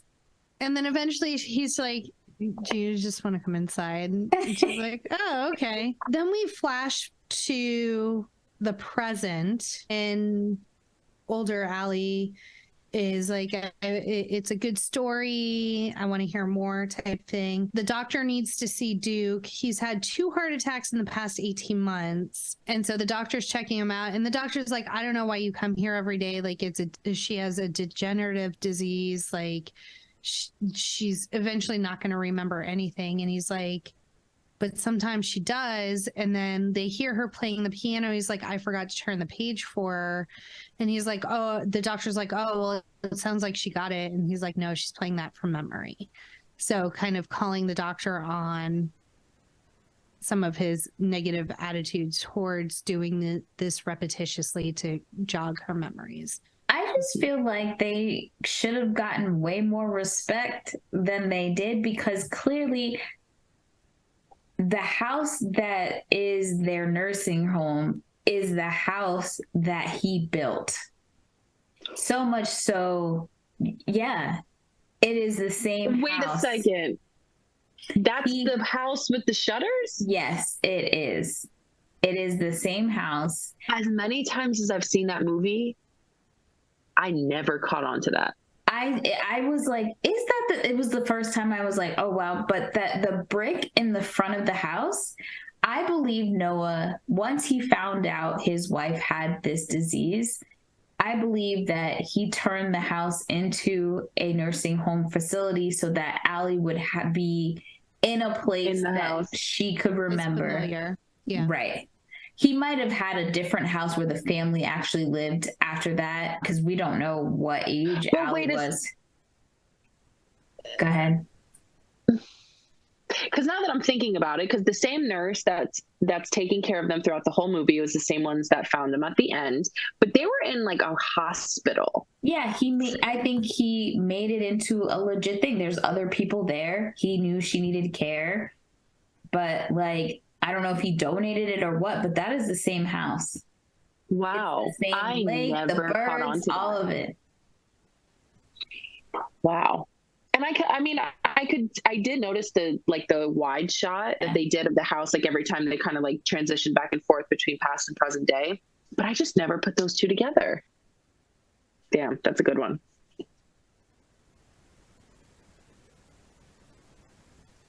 So now we're back to young Allie and Noah.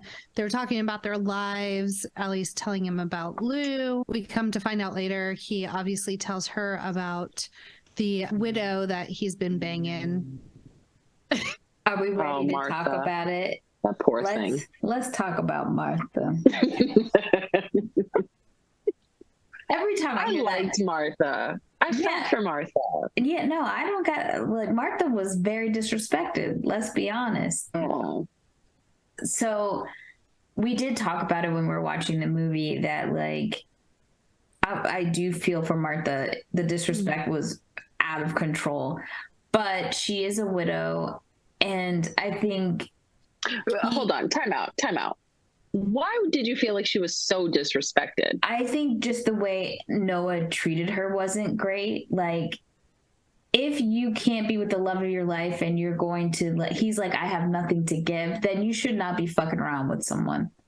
Like, but at the same time, like, he's being honest about, like, just because what you're this honest is. about being a jackass doesn't mean you're not a jackass. And he was not, like, the girl kept trying. Like, she didn't accept that this was the situation, that she was just a fly That's by her night. fault. Martha knew what she was getting. Partly, but I think we could say that he could take some responsibility at the fact that in that state of mind, he should not be fucking around with someone's feelings. I think he can be held accountable that, yes, he was honest, but he was still playing house with this woman.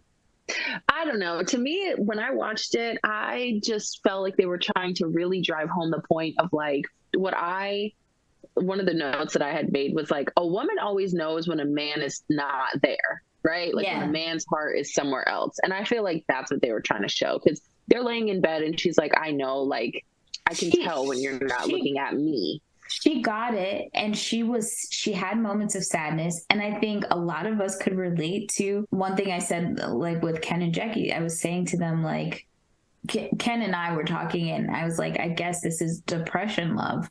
She's obviously still grieving her husband being dead, and he is, like, Allie's not dead, but he's grieving the loss of his love, and so they connected on that. And this woman is literally trying to grasp at anything, and anybody who's grieving knows that you're not always in the right mindset to do what's best for you. Yeah. So even though Allie left him, I just felt like maybe he could have been a little bit more empathetic to the fact that this is, you just came from the war. She is a widow of the war. Like, she's not right in the head to be making decisions about who she should and shouldn't be sleeping with. You know what I mean? Like, I think he was in a better place than she was, so it made me a little annoyed. And that's just my opinion. That's fine. I mean, yes, everyone makes decisions, but I think from a power standpoint, I think he had a little bit more than she did. And oh, of course. When she comes over and Allie is in the house cooking and invites her in, like, I've literally almost been living here for a year, more than a year, whatever, and now you're inviting me over? The fuck is happening? They didn't live together. They didn't live together, but she's always there. It's just like, so just, I thought he would go to her house. I don't. She's at his house. I think. I thought she was at his house. I think she goes to his house. I thought they were at her house because the kitchen was right off the bedroom. They go back and forth, but she was at his house. Like, clearly it was their routine. When she shows up, he didn't invite her, so they probably go back and forth. But it's such a weird thing. Like, that was a weird. Yeah, I agree. It was a weird thing. I mean, it did snap her out. The thing that Martha needed to, like, snap out of it. Go to the next progression of her grieving process. Agreed. Yeah. I just feel like poor Martha, and or what's the guy that gets jilted? What's his name again? Lon. Yeah. Why do you think, from Allie's standpoint, that she was so willing to let Martha come in and just be like, oh, let's hang out for the day? Like, she had just gone back to Noah. They just slept together. Privilege. Allie knows that that's her dick. You can see Allie looking outside the window, kind of side-eyeing it, but she played it like a Southern belle would play it, which is to kill him with kindness kind of situation. But she know that her name is tattooed on that man's dick. there's no problems. So Honestly. That was well played. let's catch up to this scene. So after they chat for a while, Allie goes back to her hotel. Lon has been calling all night. She's like, I'm fine. I'm back at the hotel. Noah does tell her, come back tomorrow. I have something I want to show you. And so she goes back the next day. They go out on the rowboat. And the scene that has given me more anxiety than probably any other scene in recent past. So he rows into like this little alcove and it's just nothing but birds. Yes. Danielle said it was beautiful. I thought so too. I mean, I understand why you would. Like, if I saw an alcove armadillos, I would have. But it wouldn't be as romantic either. But I get where she's coming from. Like, she doesn't like the birds. The birds are a little scary for her. So I get it.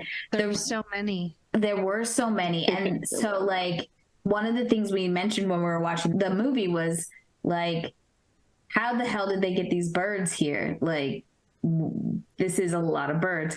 So apparently the director wanted the birds in the scene, and the producers at New Line were like, yeah, we're not getting them birds. It's going to be hard to make that possible and for them to stay on the lake.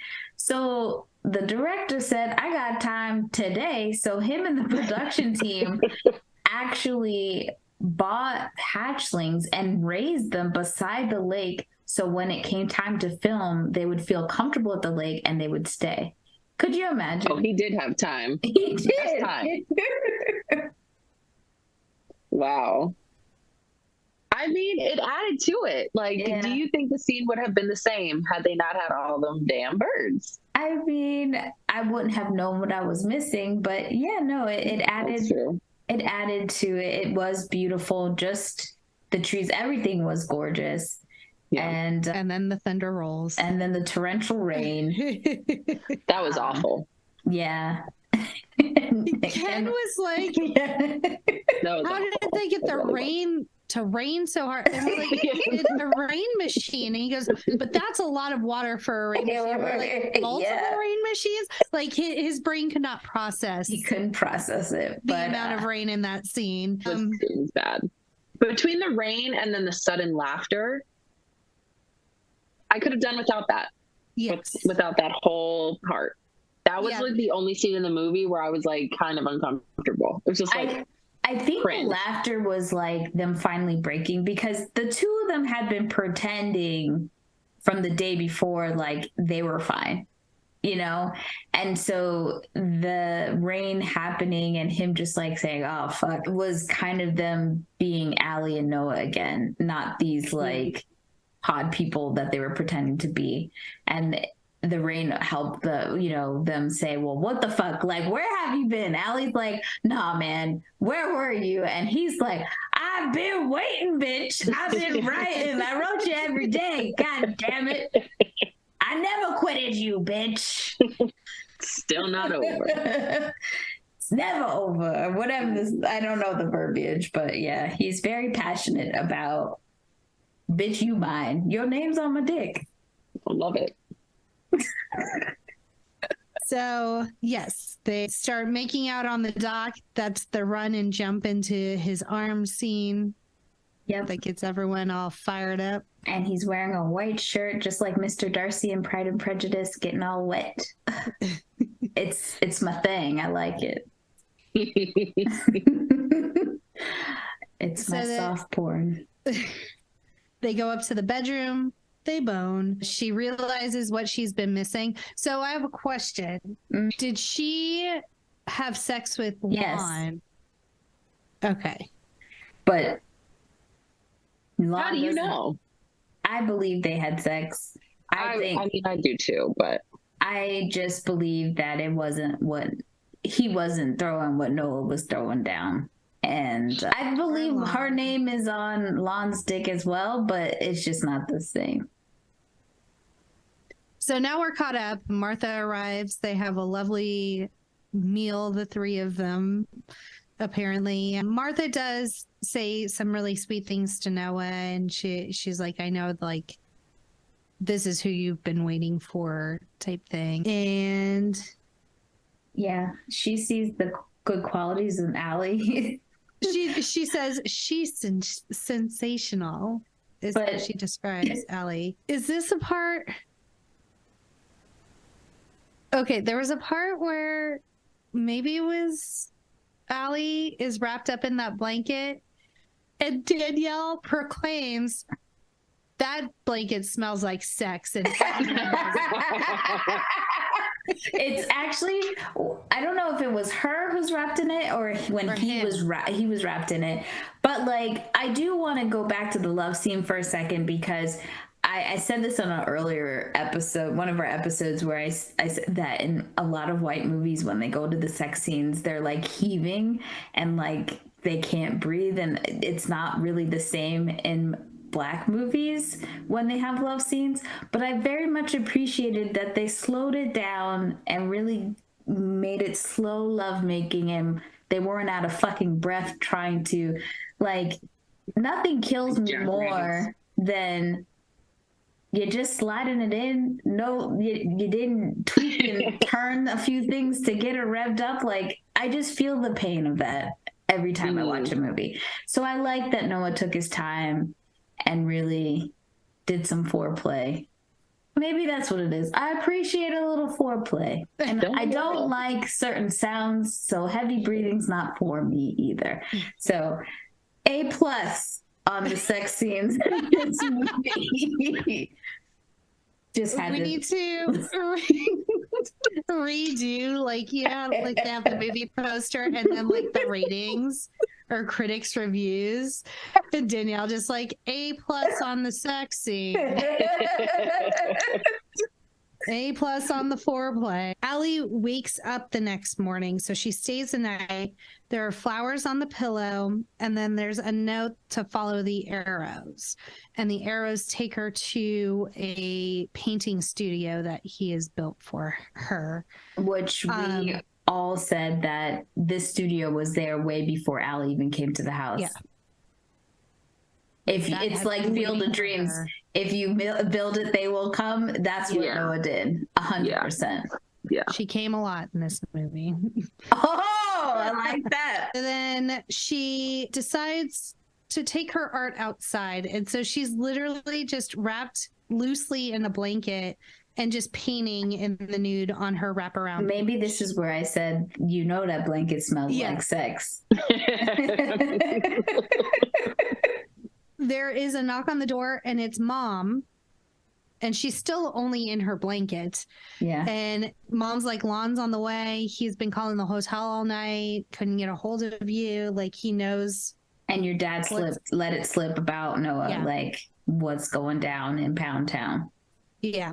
So she's like, well, tell me about the letters, Mother. And so Mom's like, I just thought it was best. And she's like, you let me cry myself to sleep for months, knowing that he was actually writing, and you let me think that he didn't care and didn't try to contact me. This is when they take a drive to the lumberyard. Maybe Mom knew this random lumberman. Maybe not. She didn't. The scene we were talking about earlier with Dan Scott from One Tree Hill. And then she brings her back, leaves her at the house, gives her the letters, tells her she hopes she makes the right choices. And at this point, Noah is back. And he's like, this is weird because, you know, the mom's there. He's kind of figuring something's going down. And this is when Allie's like, look, Lon is here, and I made a commitment to someone and I've got to go talk to him. But she doesn't make it clear that she's going to stay, like, go break things off and stay with Noah. She's like very confused all of a sudden. She's been being dicked down for 3 days straight, and now all of a sudden she's confused about what the dick will do that to you.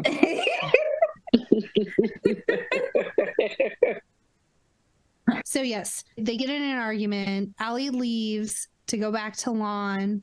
And right before Allie leaves, while they're arguing, Noah does kind of what Allie did in the beginning, where he's just yelling all of this stuff to hurt her feelings, like, leave, I hate you. And he's like, no, I want you to stay. And he said like, yeah, we argue a lot.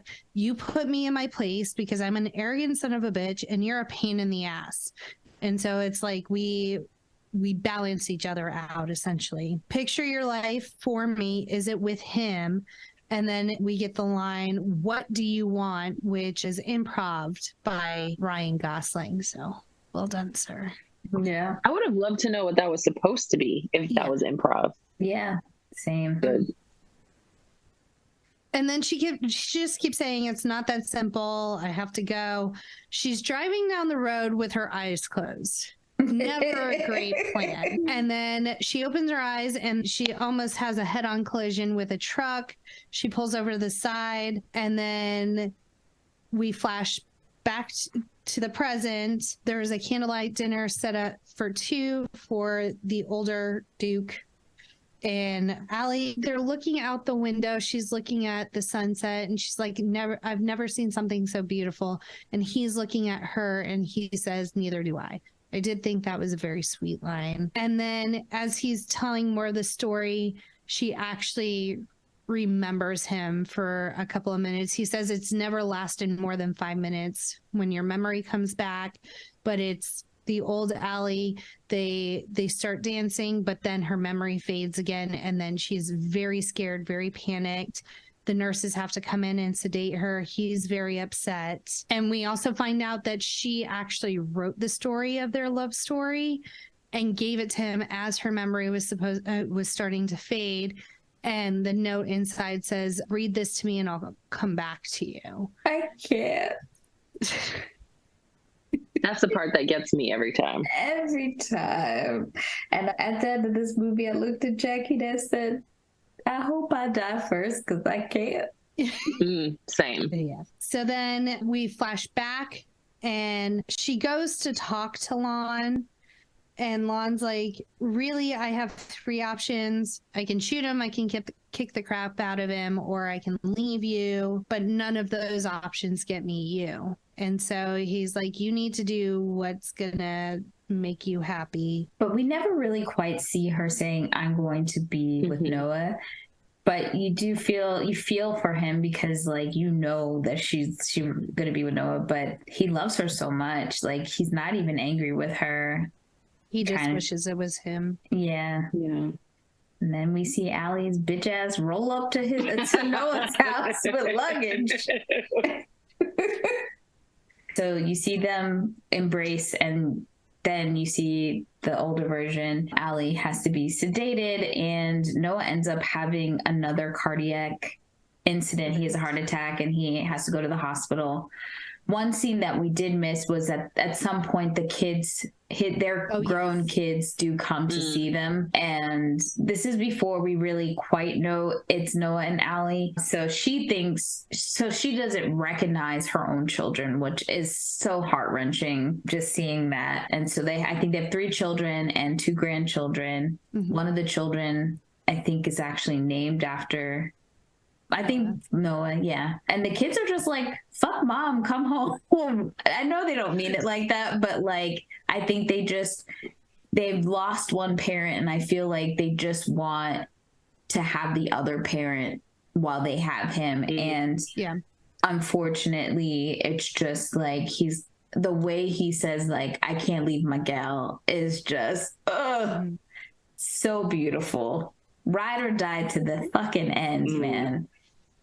Well, see, when I watched this back, oh, sorry, Jackie. When I watched this back, I thought it was actually really obvious that it was Noah and Allie. And I was questioning, like, are we supposed to know this early? Because it's like glaring to me. It is. I think it's obvious, but I think they were trying to play a switcheroo on some people, so. Yeah. So, yes, Noah has a cardiac event. He's in the hospital. He gets back to the nursing home. He's like sneaking out of his room, very obviously trying to get to Allie's room because he misses her. And the nurse is like, I can't let you go see Miss Allie right now. Like but she's like, but I'm going downstairs to get some coffee and I won't be back for a few minutes. And so she leaves. He notices she has a full cup of coffee on the desk. He sneaks in. he climbs in bed with her, and Allie is lucid. And so she's like, I was afraid you would never come back. She asks if their love is strong enough to just like let them do anything. To do anything. Or to let them go together. Yes. He said, our love could do anything. Even a suicide pact. Miracles. But I mean, it's not unheard of that couples dying back to back like that. I agree. It was just the whole. I know, love like makes miracles. It can take us away together. I mean, it's beautiful. How could you not feel something? Did you feel anything? I was sad old people died. But that was it. Like, I didn't. You don't want you and Ken to just die together? Well, yeah, that's fine. I don't think it's our love that's going to kill us at the same time. So he climbs in bed with her. They say goodnight. He says, I'll be seeing you. And then the nurse finds them together in the morning, and they have both passed away in the night. There's an investigation happening in that nursing home. Jackie literally elderlies. She literally said that as the movie is ending, just killing the vibe. Yes.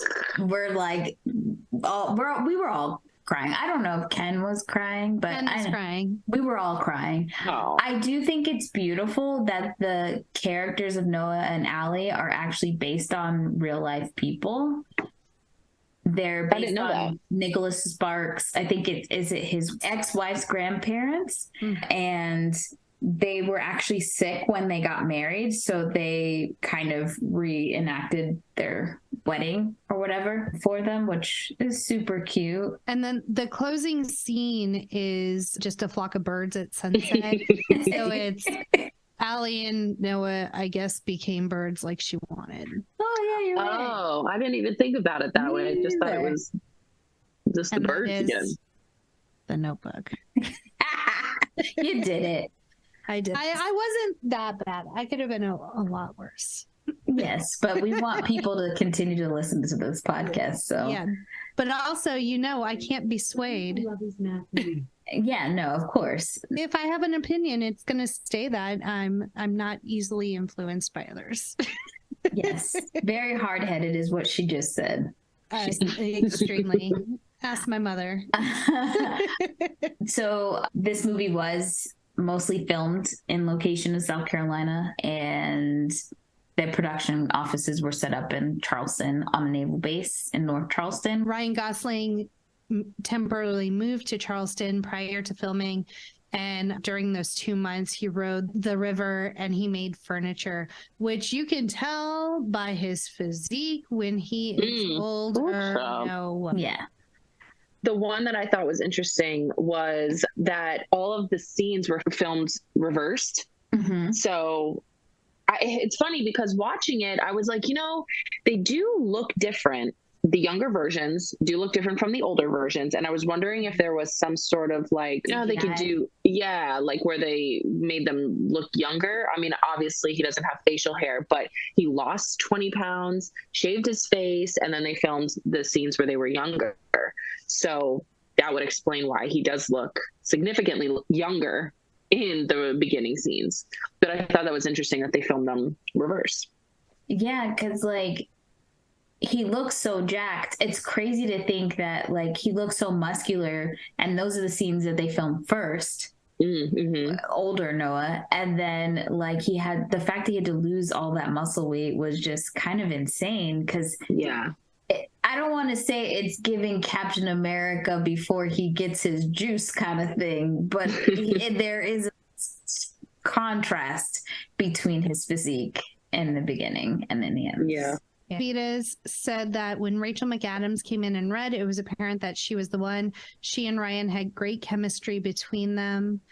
And then Rachel commented that she thought it would be a dream to be able to do it. She read the script and went into audition just 2 days later. It was a good way to do it because I was very full of the story. I like that in juxtaposition to the fact that she and Ryan Gosling did not get along during the filming of this movie. Yeah.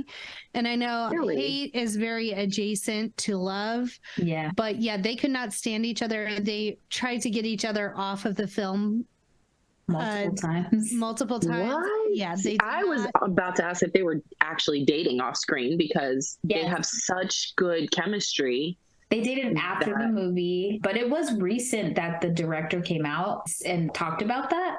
Nobody knew that before, and That they dated or that they didn't like each other? that they didn't like each other. Everyone knew they dated afterwards, but Oh, I had no idea. yeah, they dated afterwards, but they did hate each other. But I think it's also because Ryan Gosling, the method actor, and probably was very serious, and Rachel was probably like, dude, stop. Yeah, being a dick." cameras Not are that off. Like, serious. relax. Yeah. There is a sequel to the novel. It's called The Wedding, was published in 2003, and it follows Jane, Allie and Noah's daughter, as she falls in love with a man named Wilson. And Ryan Gosling was initially surprised by the fact that they wanted to hire him for the role.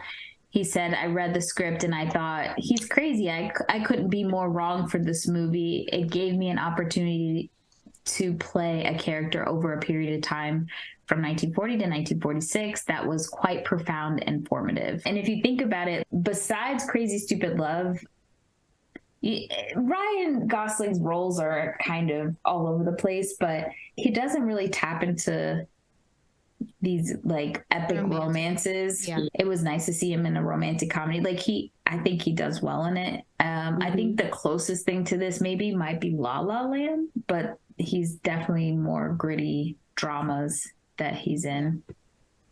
And The Notebook is the most successful Nicholas Sparks adaptation.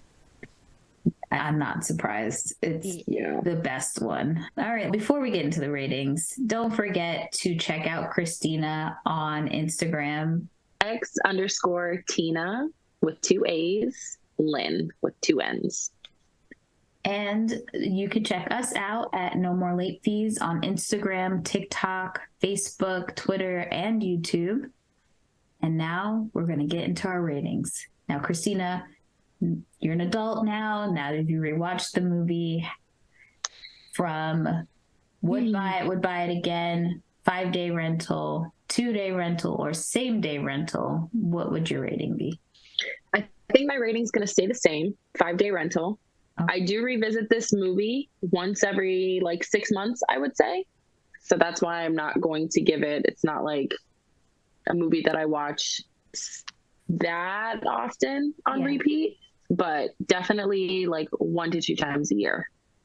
That's a lot to me, Christina. I mean, it kind of is. Like, there's other movies that I watch a little bit more frequently, but yeah, this is definitely one that I revisit when I want to like be in my feels. Actually, on my own, I watched it like 3 months ago before rewatching it specifically for this. So that's why I was like, what movie would you like to do? The Notebook? I was like, oh yeah, right. I was like That fresh on my works. mind. Yeah, I'm not a huge movie buff, so I don't watch, not like you guys. Yeah, I don't watch a ton, but this is definitely up there on the movies on repeat.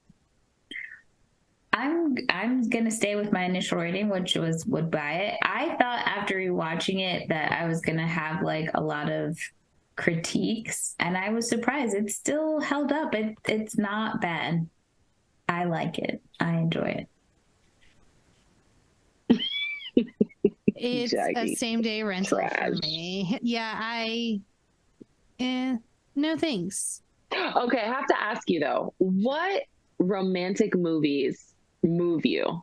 Like, name one that like does it for you every time. Or is it just not your thing? Because that's a fair answer too. It's just they're very. I can't even think of one off the top of my head. Like, I enjoy rom-coms, but it's not the romance that typically gets me. It's more the comedy.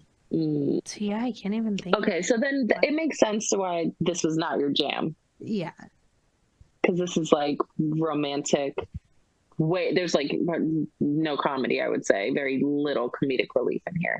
Right. Yeah. It's just melodramas are not my jam at all. All right. I get it now. Well, if you want to argue that The Notebook is good, stop at our quick drop 909-601-6653, 909-601 and MLF. You can twat us at the Twitters or leave a message on our Anchor FM account, and you could be featured on a future episode. And don't forget to join us next week as we throw you another rewind episode in honor of my birthday, one of my favorites, Camp Nowhere. Christina, girl, thank you. Thank you for joining us. Thank you so much Thank for you for having joining me. us. This was so fun. And as always, be kind and rewind.